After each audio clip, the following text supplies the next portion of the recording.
नमस्ते बच्चों। हम लोग काफ़ी दिन बाद मिल रहे हैं टेंसेस की क्लास लेके। मैंने बीच बीच में अदर सब्जेक्ट्स की क्लासेस डाली थी।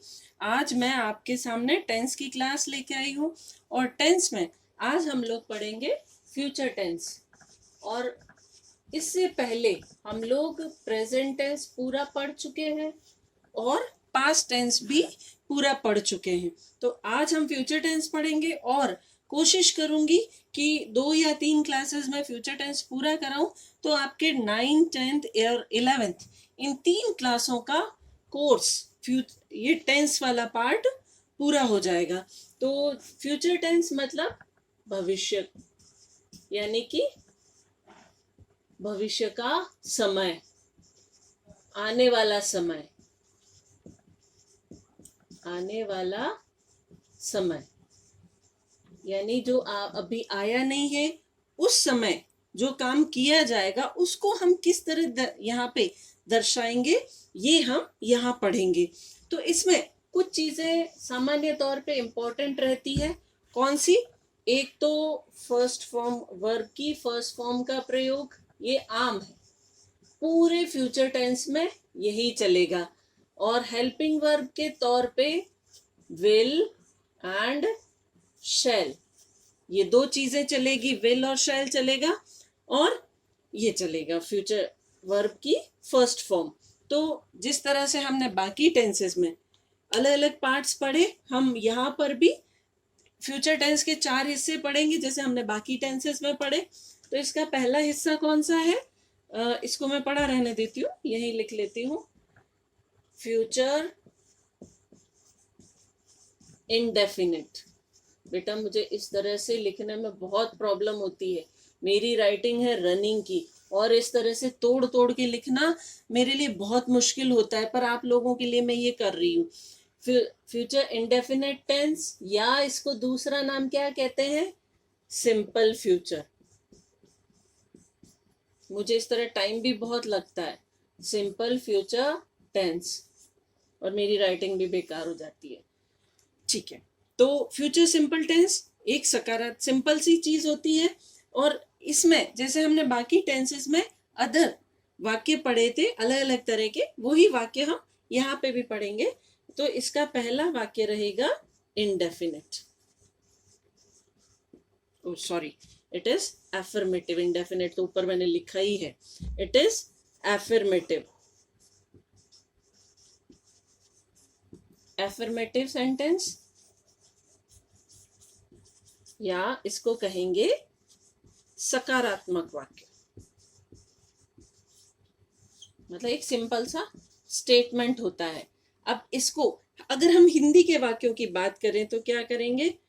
होगा, करूंगा, मतलब वाक्य के पीछे क्या, गा, गे, गी, गे इत्यादि।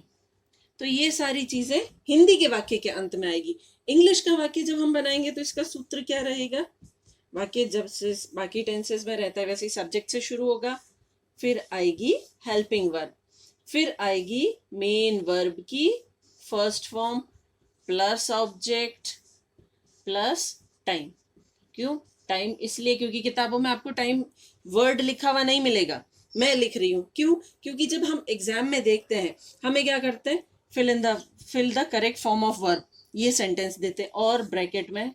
तो हम कैसे पहचाने कि कौन सा टेंस लगेगा? वो टाइम देख के पता चलता है। मैंने वहां पे आपको पास्ट टेंस में भी बताया था अलग अलग तरह के टाइम थे, यहाँ पर भी मैं आपको टाइम बताऊंगी। यहाँ क्या रहेगा? टुमारो। वाक्य में अगर टुमारो, ठीक है, the next day, the coming day, या कोई आने वाला समय, या भविष्य में आने वाला समय, अगर इस तरह का कोई समय दिया हो तो हमें ये पहचान रहेगी कि ये कौन सा टेंस है? फ्यूचर टेंस है। तो हम अब इसी सूत्र के हिसाब से वाक्य बनाते देखते हैं। पहला जैसे मैंने सब्जेक्ट लिखा, मान लीजिए सब्जेक्ट लिखा मैंने ही, हेल्पिंग वर्ब विल, मैंने क्या लिखा था? विल या शैल का प्रयोग होगा। ही विल वर्ब की first form come here tomorrow, वो यहाँ कल आएगा। टुमारो कल का समय है, अभी आया नहीं है, आने वाला है। अगर आया है तो टुडे हो जाता, बीत गया है तो येस्टरडे हो जाता। तो इस तरीके से ये हमारा एक वाक्य बन गया सब्जेक्ट की। जब सब्जेक्ट हेल्पिंग वर्ब की जगह मैंने हेल्पिंग वर्ब लगा दी, वर्ब की फर्स्ट फॉर्म ऑब्जेक्ट या अदर थिंग, और टाइम, टाइम मेन है, बिना टाइम के हम टेंस नहीं पहचान सकते। इसके बाद हमारा आता है निगेटिव। दूसरे तरह का कौन सा सेंटेंस होता है? निगेटिव। निगेटिव या नकारात्मक। नकारात्मक की क्या विशेषता है? मैंने पिछले सारे टेंसेस में बताई। यूज ऑफ नॉट, इसमें नॉट और लग जाएगा। नॉट कहाँ लगेगा? हेल्पिंग वर्ब और मेन वर्ब के बीच में। तो ये कैसे हम सूत्र देखते हैं? इसका सूत्र रहेगा हेल्प, सबसे पहले subject plus helping verb plus not plus main verb की first form plus object plus time. अब देखिए इसी वाक्य को हम यहाँ निगेटिव में करते हैं। ही विल, विल के बाद हम यहाँ पे नॉट लगाएंगे। ही will not come here tomorrow. He will not come here tomorrow. हमने नॉट ऐड किया, यहाँ नहीं है, यही चेंज है इन दोनों में। तो इस तरीके से आपको नॉट या निगेटिव वाले वाक्य समझ में आए होंगे। अब हमारा तीसरा तरह का वाक्य कौन सा था? इंटरोगेटिव। इंटरोगेटिव मतलब प्रश्नवाचक, और एक होता है प्रश्नवाचक नकारात्मक, वो हम अभी देखते हैं। ये दोनों अभी हम देखेंगे तो हमारा फ्यूचर सिंपल कंप्लीट हो जाएगा। अब आता है तीसरे तरह का वाक्य, इंटरोगेटिव।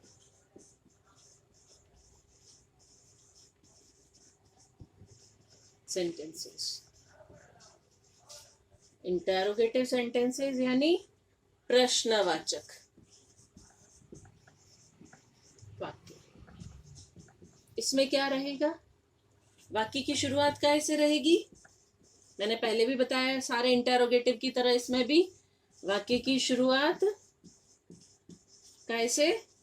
हेल्पिंग वर्ब से, और वाक्य का अंत क्वेश्चन मार्क से। ये दो चीजें इसमें चेंज हो जाती। तो अब इसका सूत्र क्या रहेगा? वाक्य की शुरुआत करनी है तो हमें helping verb plus subject plus main verb की first form plus object plus time plus question mark. तो ये आ गया। अब हम इसी के लिए एक सेंटेंस देखते हैं कि सेंटेंस में क्या रहेगा। हेल्पिंग वर्ब की जगह हम विल लगा लेते हैं। Will subject, he main verb की first form come here tomorrow question mark. क्या वह यहाँ कल आएगा? ये इस वाक्य का अर्थ है। जैसे हम पूछते ना हाँ या ना वाले वाक्य, ये जो वाक्य लिखा है अब हम इसी को ट्रांसलेट करते हैं, देखते हैं कि फ्यूचर कंटिन्यूअस टेंस में ये कैसे बनेगा। तो he will be drawing a picture tomorrow by this time, कि कल इस समय। तो ये कल आने वाली की बात है और कंटिन्यूटी है। ड्राइंग, इस समय कार्य चल रहा होगा। तो ये हमारा फ्यूचर टेंस का, फ्यूचर कंटिन्यूअस का एफर्मेटिव पूरा हुआ। दूसरा हमारा कौन सा होता है? निगेटिव। निगेटिव सेंटेंसेस, इसमें क्या रहेगा? नॉट का प्रयोग रहेगा। मैं इसको थोड़ा ऊपर शिफ्ट कर लेती हूँ, ऊपर ही लिख लेती हूँ।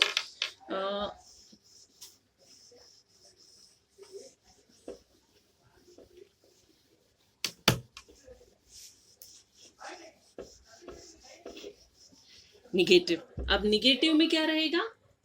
नॉट का प्रयोग। ये तो इंपॉर्टेंट है, इसके बिना तो निगेटिव सेंटेंस बनते ही नहीं है।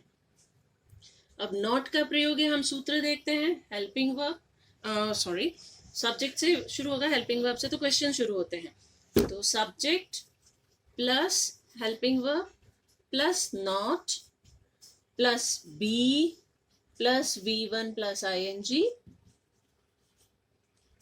प्लस ऑब्जेक्ट प्लस टाइम, ये रहेगा।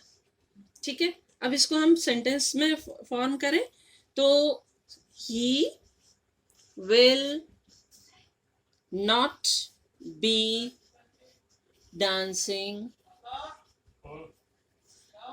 Tomorrow by this time. ये निगेटिव हो गया। अब इसी को अब हम हमारा तीसरा सेंटेंस कौन सा होता है? इंटरोगेटिव। इंटरोगेटिव यानी कि प्रश्नवाचक। और प्रश्नवाचक में क्या रहता है? प्रश्न बनेगा। तो हम सबसे पहले सेंटेंस की शुरुआत कैसे करेंगे? हेल्पिंग वर्ब से। तो है प्रश्नवाचक या इंटरोगेटिव।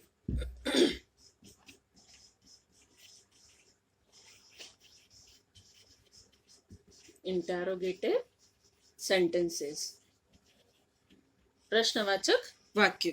इसमें क्या रहेगा? प्रश्न है तो हेल्पिंग वर्ब से शुरू होगा। तो हमारे सूत्र में सबसे पहले क्या रहेगा? Helping verb plus subject plus be plus V1 plus ING। अब ये बी लगने का भी एक लॉजिक है। क्या? कि विल और शैल के साथ हमेशा फर्स्ट वर्ब की फर्स्ट फॉर्म लगती है। अब चूंकि कंटिन्यूस है तो हम वर्ब की फर्स्ट फॉर्म के साथ तो ING जोड़ेंगे, इसलिए हम ये बी लगाते। बी वर्ब की फर्स्ट फॉर्म ही है। V1 plus ING plus object plus time और क्वेश्चन मार्क, इंटरोगेटिव है इसलिए। तो अब इसका हम सेंटेंस बनाते हैं। Will she be cooking food tomorrow when he will reach home। अब देखिए दो काम है। जब ये होगा तो वो ये कर रही होगी, उसका घर आना होगा तब वो क्या कर रही होगी? खाना बना रही होगी। तो ये इस तरीके से, ये हमारा कौन सा टेंस है? Future simple. और ये है फ्यूचर कंटिन्यूअस। कभी भी खाली फ्यूचर कंटिन्यूअस बिना टाइम के आपके सामने नहीं आएगा। ये हमारा टाइम शो कर रहा है किस समय? जब वो घर आएगा। तो इस तरीके से दो चीजें हमेशा एक साथ रहेगी, या तो प्योरली टाइम दिया होगा या कंडीशनल सेंटेंस या अदर टेंस के सेंटेंस के साथ आपको टाइम मिलेगा। अब आता है इंटरोगेटिव, जिसमें कि प्रश्न भी है और नॉट का प्रयोग भी है। इंटरोगेटिव प्रश्नवाचक नकारात्मक क्या रहेगा? Helping verb plus subject plus not plus be plus verb की first form plus ING plus object plus time plus question mark. अब हम बनाते will she not be cooking food tomorrow by this time।